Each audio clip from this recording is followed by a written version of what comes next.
What's something that's not a cult, but feels like a cult? Sales floor. No, I don't want to build a community, go hiking, or join 100 online classes to learn the basics. Make a couple of well-explained to-the-point training videos for fuck's sake. Maybe 10 to 12 years ago, I went to an alumni event for a friend's college and sat next to a guy who worked for Salesforce. I know this because that's how he introduced himself. When I asked what Salesforce was, because it was the early days, he was visibly shocked and just said, "I work for Salesforce. Everybody wants to work for Salesforce." Still not quite sure what it does, despite being surrounded by Salesforce offices, but whenever I see an employee walking around with a Salesforce logo, backpack or hoodie, I whisper, "Everybody wants to work for Salesforce." The Herbalife organization. They were charged with being a pyramid scheme, but they still operate in a similar way. There are several people I grew up with who became hooked on it, and they definitely act like they're in a cult. I know a family that has been part of Herbalife for as long as even their kids can remember. Here's the thing. The mom is a high-level partner and makes a killing now. She doesn't have to lift a finger and sometimes earns $8K a month. These things hook you in because it's easy to essentially rub shoulders with those making really good money, so it makes their lifestyle seem in reach. I thought I could do it until I realized I would literally have to devote my life to it. That means losing all your friends and family who are not involved and only devoting it to getting people you don't really know involved. And they will become your circle. Herbalife will be your circle. Herbalife will be your life. Multi-level marketings, but especially Mary Kay. I went to a convention once as the guest of a consultant because she was trying to get me to join. It was very Stepford. Also, she didn't tell me you were expected to dress up, so I showed up in jeans and a hoodie.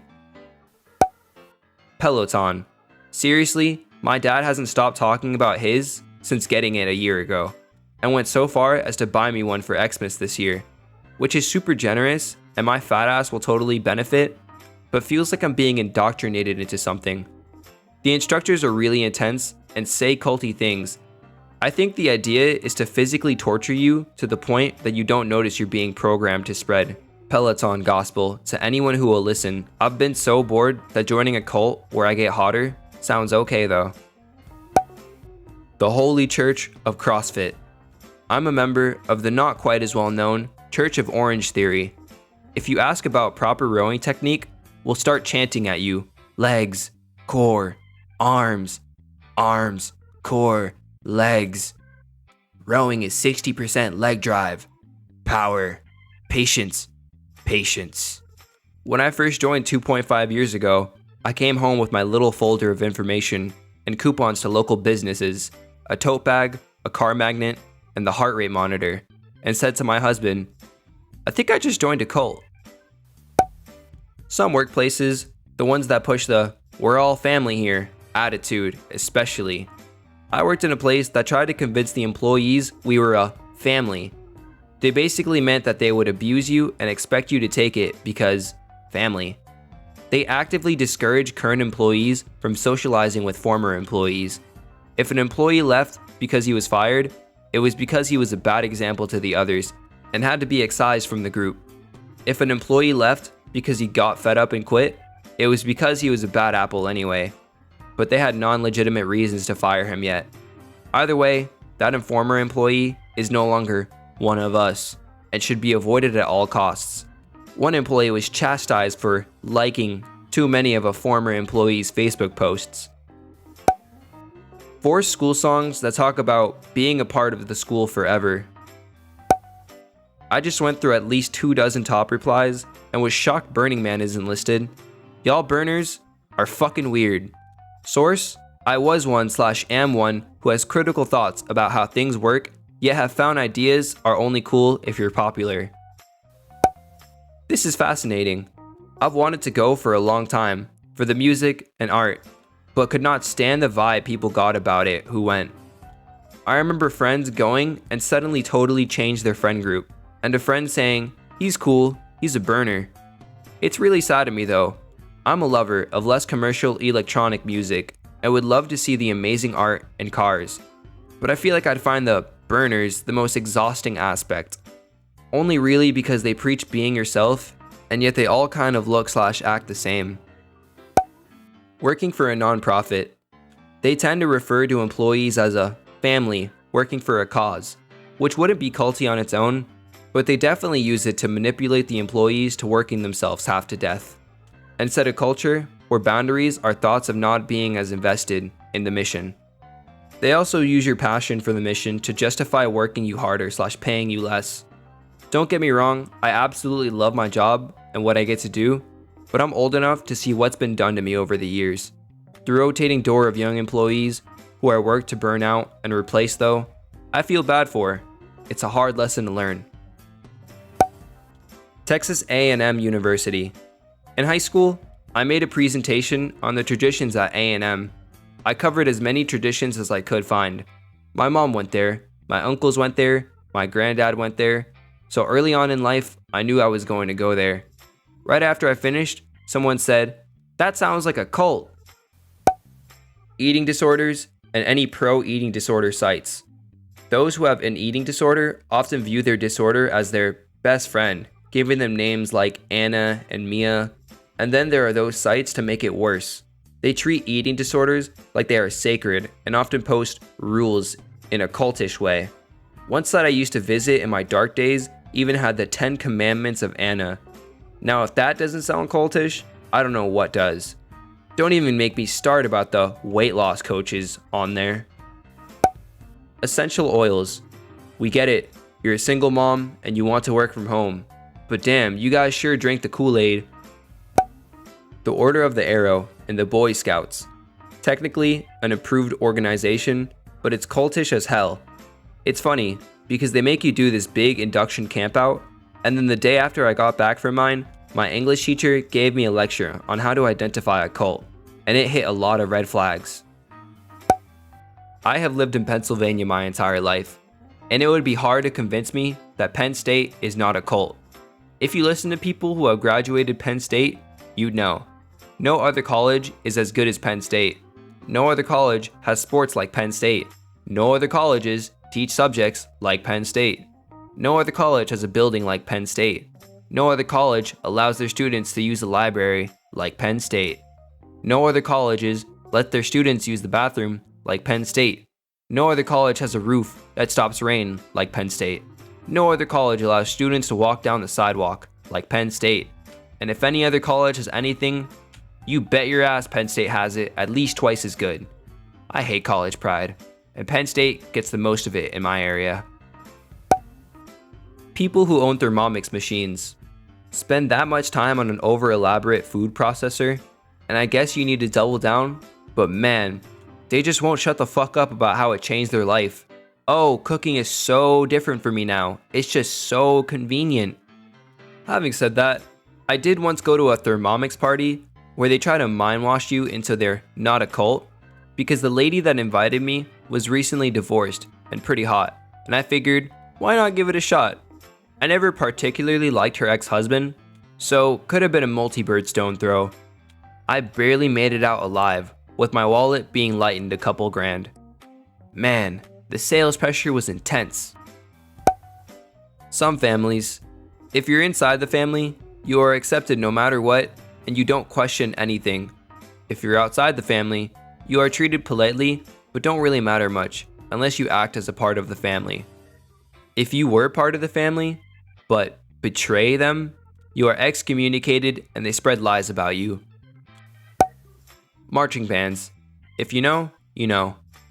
One thing that still blows my mind to this day is that people pay thousands of dollars to be in drum corps bands. So many questions when I first learned about it. Oh, so it's like being in an orchestra, where it's your job to play and be the best in the world? Nope. You pay them actually. Oh well, at least you'll be basically famous, or at least really well known for playing that instrument. Nope. The only people who even know the name of your corps, or even what drum and bugle corps is in general, and our other corps members, their family, or high school marching band kids and their teachers. My brother-in-law is an American, and when he married my sister and moved to Canada, he eventually settled on becoming a music teacher. He was extremely confused at first to learn that we give zero shits about marching bands up here. They practically don't exist. Both of his brothers are also music teachers in the US and have marching bands. The programs and classes he's created for the high schools he works at are amazing. He's helped to craft probably the best music program I've seen outside of specialized schools. But he's still occasionally cranky about the fact that marching bands are not a thing up here. His obsession with them is a little unsettling. Disney. If you've ever known anyone who has worked at Disneyland, they will talk your ear off about how it's the happiest place on earth and how lucky you are to work there. Well, pre-pandemic. I worked with someone who used to work at Disney. Every third sentence out of her mouth was, "Well, at Disney, we..." Her desk was piled high with Disney cartoon dolls, and she took fox fur-covered notebooks to meetings and wrote in them with these long pens with fluffy, brightly covered tufts at the end. She also dressed a little extra on the set of A Little House on the Prairie. Iffy behavior for a 20-something, but this woman was 57 years old. I already had a lot of problems with Disney. That kind of put the final nail in the coffin. A few years ago, my sister introduced me to a new church. I forgot what it was called. Anyways, once I came inside, I realized it was weird the moment I came in. First, they asked for my email address near the entrance, which would have been weird on its own, but after a few minutes of preaching weirdness ensued, there were a lot of people praying loudly, hollering how great Jesus was. Some people were praying on the bare floor. I don't even know how to describe this. Even my sister joined in. Once it was over, I drove home, feeling a bit creeped out. I only went there once, and I'm not planning on coming back anytime soon. I don't know about other churches, but this one was, in a word, bizarre. Anyone remember Tumblr before it got sold and they banned the porn? That shit was scary. DashCon, Mishapocalypse, Always Reblog, the MC Army, Dan and Phil, Super Wallach, in general, the Homestuck vs. Italia wars, sending death threats to people who shipped your NOTP, the girl who made jewelry out of grave-robbed bones. I could go on. Anti-vaxxers. I guess a lot of the New Age stuff closely resembles or has all of what it takes to fall under the category of a cult. Def Eckhart Tolle, Sadhguru, and Deepak Chopra crap could be considered cult-like. And of course, Osho. Wine moms. The stereotype popped up somewhere in the last 10 years. It seems to equate the follies of motherhood with the need for wine. There's memes, shirts, stickers, cups, mom's sippy cup, wink wink. It's just bizarre. But here I am, clicking the upvote and/or like button because I am afraid to tell people I don't drink wine at all, ever. Moms that hang out exclusively with other moms, walking their toddlers, sitting around the playground, talking about baby-related stuff. Agreed. I wanted to socialize with the spouses of my husband's coworkers so we could be comfortable at social events and maybe make some good friends. As soon as they found out we don't have kids, I was excluded from conversations and was on the receiving ends of comments like, "Oh, you wouldn't understand, you don't have kids," etc. multiple times. Some of them made plans to meet in front of me and didn't make eye contact with me or acknowledge when I said, "Oh, that sounds fun," and ultimately I just faded away. It was sad because I felt like we shared other interests, but not having a functional baby maker booted me out of the club. Craft/bourbon. Was big into craft beers in the beginning of 2010s. By the middle of it, all the fanboy crap and having to hate people who drank macro and over-the-top flavors and dumb names just fucking wore me out, and I bailed. Drink what you want, and more importantly, don't judge others for what they drink. Such petulant child bullshit. Hockey in Canada. Rep hockey makes people pay hundreds of dollars just to try out, full well knowing there is no shot in hell of making the team. If you do make it, you have to dedicate your life to it, and do the same as a parent of a said player. And there is a belief that one day your son will make the NHL, or be on Team Canada for female players. Those that do not make the rep hockey continue to play lower level hockey with the hope that they will be called up or make it next year. The amount of abuse hurdles at teenage hockey refs by players, coaches, and parents is nuts. Multiple junior leagues are being investigated for widespread abuse of players. Hazing has left players with severe trauma, and racism is beyond what you can imagine. And it's a sport for the elite because you need to pay money to pay for hockey, or make yourself be broke to support hockey. The belief is that a $300 hockey stick or $1,000 skates will make your kid better, just adds fuel to this fire. Anything with anonymous in the name. Lord have mercy. That is some serious cult shit. Been there, done that, told them they were full of shit, and it was basically a religious cult, and actually turned over a staff to realize that there was more than one way to Rome, so to speak. The Super Smash Bros. Series fandom. Seriously, as a fan of the series, I still can't get over how dedicated and obsessed many of the fans are with the series. I know this can happen with any video game series, but they seem to be on another level. Some of them have literally every movement and technique memorized with every character in every game of the series, and even memorized how those characters progressed and which stages they excel on. Look into the best SSB players in the world, regardless of which game of the series, they have it down to a science. They actually know when to hit and when to dodge, etc., based on the exact damage percentage of each character for each game. And some of them have been playing the first game for 21 consecutive years, just to master every single movement and square inch of the game. The craziest form of dedication is when they play the longest one-player modes without taking 1% of damage with every character in the series. I just can't. Like, how? Beyonce followers, and seemingly the way she thinks about herself.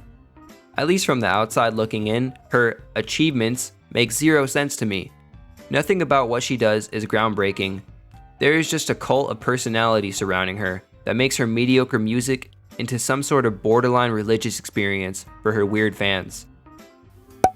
Zumba.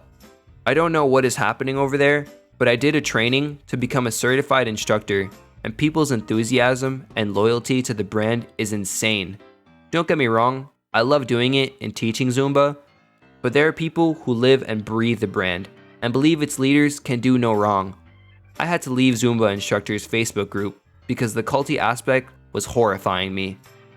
People would be shouted down just for suggesting that maybe the monthly membership fee should be reduced during the pandemic. The die-hard Brexiters.